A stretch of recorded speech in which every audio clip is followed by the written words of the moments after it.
We're going to do some review of strong acid and strong base before we go into the core of this particular unit. So let's review what strong acid and what strong bases are and to identify them. So strong acids are something like this list. It has HCl all the way to the sulfuric acid. This is also located in the reference sheet, and you'll see that in this particular chart. The strong acids are all listed here. Anything else that is outside of this, you're going to assume that they're considered to be a weak acid. Now, I want to talk about a little bit about its conjugate base. And so not the acid itself. So what happens after it has donates its hydrogen to, say, water? Well, the conjugate bases are as follows. If you were to add, say, water,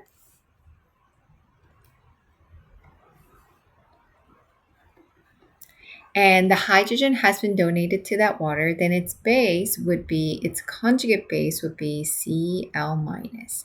And then we would have hydronium ion on the side if the reaction were to occur this way. So here's my strong acid, and this is my strong base. Can you write the strong base, the conjugate base for all of these guys? Try that and then come back. So these are all the potential conjugate bases that you might have come up with. The very last one, it might be a little bit different. It has the ability to donate 2 hydrogens. So you might have HSO4 or potentially not with H, SO4, 2 minus, because you donated 2 hydrogens. Nevertheless, these are all the conjugate bases. And not only that, these are all considered to be neutral. Because they're neutral, these are considered to be a spectator ion. And I will utilize the word spectator ions throughout the unit. What spectator ions are, these spectator ions, they do not participate in any reaction. So what does that mean? It means that they're just sort of hanging around there. They're not participating. You don't include them in any of the reaction. For example, you do not include them as part of changing the solution's pH. Okay, that's something important to know as you go throughout this particular unit. Now that we have talked about strong acids, let's talk about strong base. Strong base are all of the group 1A hydroxides and group 2A hydroxide from calcium and below.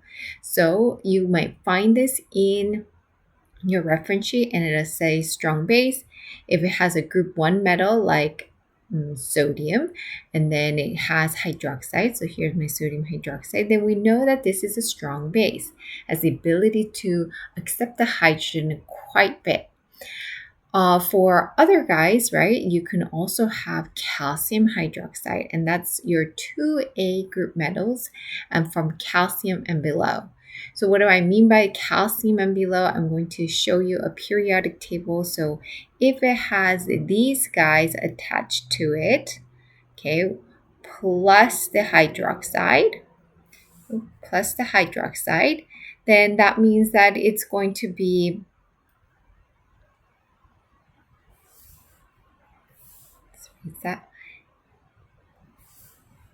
hydroxide, then it's going to be a strong base.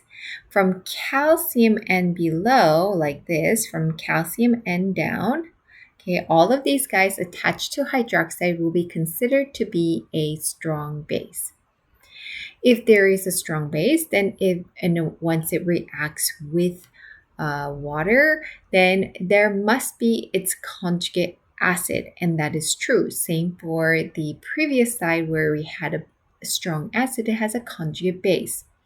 So if it's a strong base, say like lithium hydroxide, the conjugate acids are its counterpart, which is the lithium, sodium, potassium, rubidium, cesium, and so on forth. And then we got calcium, strontium, barium, radon. All of these are conjugate acid. Am I forgetting something? Oh, and Fr, francium. Fr. Okay, so all of these are conjugate acid of the strong base. And so therefore these are considered to be neutral when it's reacting with water or the chemicals, and they're considered to be a spectator ion. Again, so what that means is that these guys do not participate in any reaction and do not alter the pH.